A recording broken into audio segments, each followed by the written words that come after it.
Live from downtown Detroit, home of WDIV and Click on Detroit, Local 4 News at 5 starts now.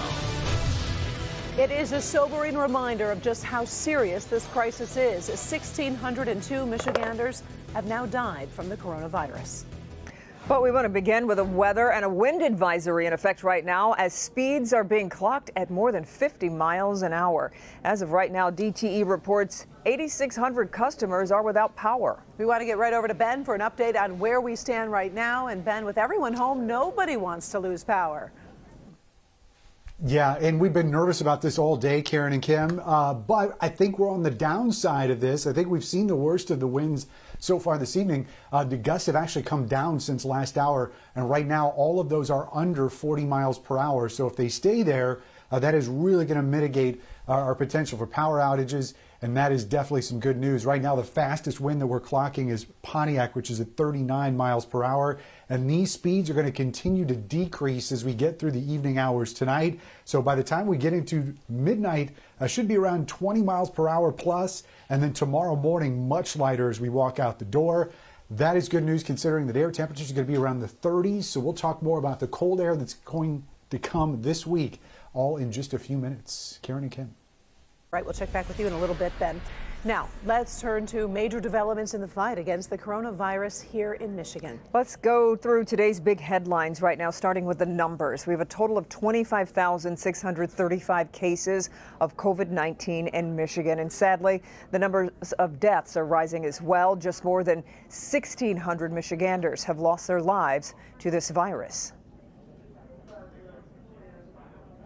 But also today, unemployment benefits expanded, but the system crashed yet again, keeping people from signing up. We'll have much more on that in just a minute. And all of that is happening as Mayor Duggan warns of spikes in cases at Detroit nursing homes. For that part of the story, we want to get to Priya Mann. And Priya, there are some encouraging numbers. Yeah, that's right, Karen. So there's 180 Detroit police officers who are still out, but 600 cops are back, meaning specialty operations are now fully staffed. 100 firefighters are back. 300 DDOT drivers were tested. They don't have the virus. Now, Duggan says, well, all of that is encouraging. There is a renewed focus on nursing homes where those numbers continue to rise.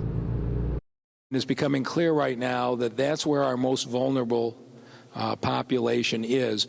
Went through 3 nursing homes, found in 2 of them 30% of the patients tested positive, and 1 of them 50% of the patients at the nursing home tested positive. 26 seniors have died, and every nursing home in Detroit has reported cases of COVID-19. After more than 200 residents and staff members fell ill, the city is ramping up testing at nursing homes. We're going to test 2,400 nursing home residents and staff in the next 10 days. As healthcare workers and first responders continue to face a shortage of PPE, on Monday, the Pistons announced they're donating 100,000 masks. And if I might at this point, I just got a text from Tom to the mayor, and I was copied on. I'd like to read it on behalf of Tom. It says, "Hello, Mayor Duggan. This is Tom Goris. Appreciate everything you're doing for the city right now. Glad we could help with the masks, and I'm sure there will be more things to come. And as you know, we're also working on a complete package to help our city on all fronts. It's a challenging time, but also inspiring to see how people are coming together and care so much, and how you continue to lead. All my best and appreciation, Tom Goris." Mayor Mike Duggan said trends were encouraging because Detroiters were social distancing, staying home, and wearing masks.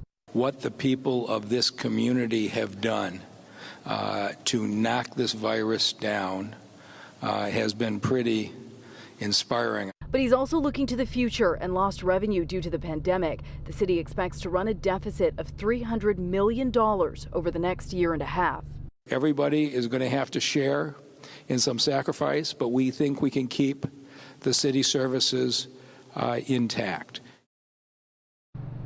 Now, that deficit expected to affect 9,000 city employees. The mayor expects to address them tomorrow directly. Reporting live from Midtown, I'm Priya Mann, Local 4. Okay, Priya. Well, today more Michiganders are eligible to file for unemployment benefits. That's certainly the good news, but the bad news is this morning the website crashed again. That's right, Kim. It happened just hours before the Unemployment Insurance Agency was set to talk with the media about these issues. That press conference was canceled, and as you can imagine, folks trying to file are frustrated. Our consumer investigator, Hank Winchester, has a look at what Michiganders are up against as they try to get their benefits. Thousands of Michiganders are trying to file for benefits, hopping on the state's unemployment website or calling the phone line. And guess what? The website's crashing, the phone line's busy, so now what? It happened yet again. The unemployment website crashing Monday morning, and the timing could not have been worse. Why? The Unemployment Insurance Agency was set to do a press briefing at 10:30 this morning. Once news spread that the website crashed, the plug was pulled on that presser. It's now slated for tomorrow. But those who've been working to file remain incredibly frustrated. The whole thing has been unsettling, I will say. I'm sure not just for me, but for everyone involved. But it gets more and more unsettling as due dates get closer and closer. Stephanie Wren was able to certify her benefits about a month ago, but hasn't received a dime. She's worked to hop back online or call through the phone line. But like many of you, she can't get through. So I get a message from Verizon saying this number is not taking any calls. Or I get into the voice response unit in the department, but then it disconnects. It says, oh, press this number and press this number. Sorry, we have too many people calling. Click. As I've reported, the system simply cannot handle the huge spike in new traffic, and that's not going to get any better because today those who are self-employed, independent contractors, and low-wage workers can also apply for benefits. I've filed. I've been approved. I've certified. I've been told everything is all good. I've been told you're going to get your money and no money. The state has tried to ease a little bit of the traffic by having people either log on or dial in based on their last name. We have more information about that part of the equation on the Help Me Hank page at clickondetroit.com. I'm Hank Winchester. Help Me Hank. All right, thank you, Hank. And the unemployment office did send us a statement late this afternoon. It reads, the state of Michigan networks and applications are currently experiencing performance issues that are causing some online services to be temporarily unavailable. Teams are working diligently to restore service to 100%. There's not currently a timeline for restoration. Frustrating. Well, there's no going up north to your place up there or shopping for gardening supplies. And no haircuts. Governor Whitmer's strict stay-at-home order not only grabbed all of our attention, it's also generating national headlines. Let's bring in Rod Maloney live this evening. Rod, social distancing is working, but it's coming at a very high cost. Yes, the governor's got a problem in terms of her position nationally from many publications feeling that hers is overreach in this extended executive order. The president tweeted about her, and what many people are saying, and it's drawing and gaining protest, is that this is essentially overreach on her part. I want you to have your freedom. I want to have mine too. We will get to a place where we can be with our friends and family again. The governor today restated her concern many of our medical facilities, particularly in Metro Detroit, are at capacity fighting the virus, and there's still limited PPE. But she also said that outstate rural hospitals are in no way able to cope with an onslaught of cases. Still, there are those who feel the governor's overmatched. Matt Seeley of the Conservative Coalition today told Local 4 News. Just never in my life fathomed that I would live in a place where my government told me what I could and couldn't buy at a store. It's bizarre. So concerned is he and his group, there's a planned protest on Wednesday at the Capitol, a car rally. We don't want people getting out of their vehicles. This is not going to be a protest on the lawn of the Capitol. We want to maintain the social distancing, but also just in numbers show that people are fed up. They are outraged by this order, and it's enough. I've got thick skin. And I'm always going to defend your right to free speech. So I just ask that those who are protesting these orders do so in a safe manner so that you don't get sick and you don't subject our first responders to risk either.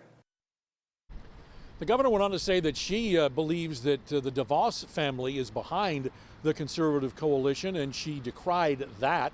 The Conservative Coalition, Matt told me that they're a volunteer organization, haven't taken a dime from the DeVos family.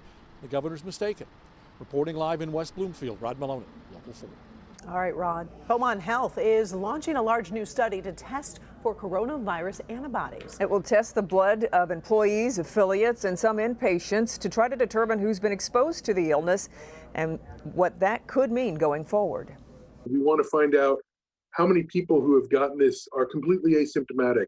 The estimates have been 25% to 50%. That's just one of the goals of this study, which will collect blood samples from employees who volunteer to participate. Once you have these antibodies, are you immune? There's been a lot of talk about using this as a way to help people get back to work. We think that's probably right. We don't know that for sure, and these sort of large tests are what's going to tell us that. Starting tomorrow, researchers will also test some inpatients from all 8 Beaumont facilities. The testing could help identify people with high antibody levels who could serve as potential plasma donors to help treat others. Researchers also hope to learn more about how the coronavirus is transmitted and how long any immunity might last. But one of the biggest things we want to achieve of doing this is we want to give peace of mind to those people who are fighting on the front line of this every day, to know that maybe they have antibodies that are protecting them, to know that if they've been in and out of every room and have not developed antibodies, that what they're doing is working, that they're not being exposed to the virus and they're not getting sick. And the antibody test is not FDA approved, but the FDA has given emergency use authorization for research purposes. The Beaumont study is being supported by more than $3 million in philanthropic donations. Grocery workers say their lives are in danger. New tonight, how we can all do our part to help them stay safe on their jobs. And Ben's back as he tracks these dangerous winds blowing through Metro Detroit.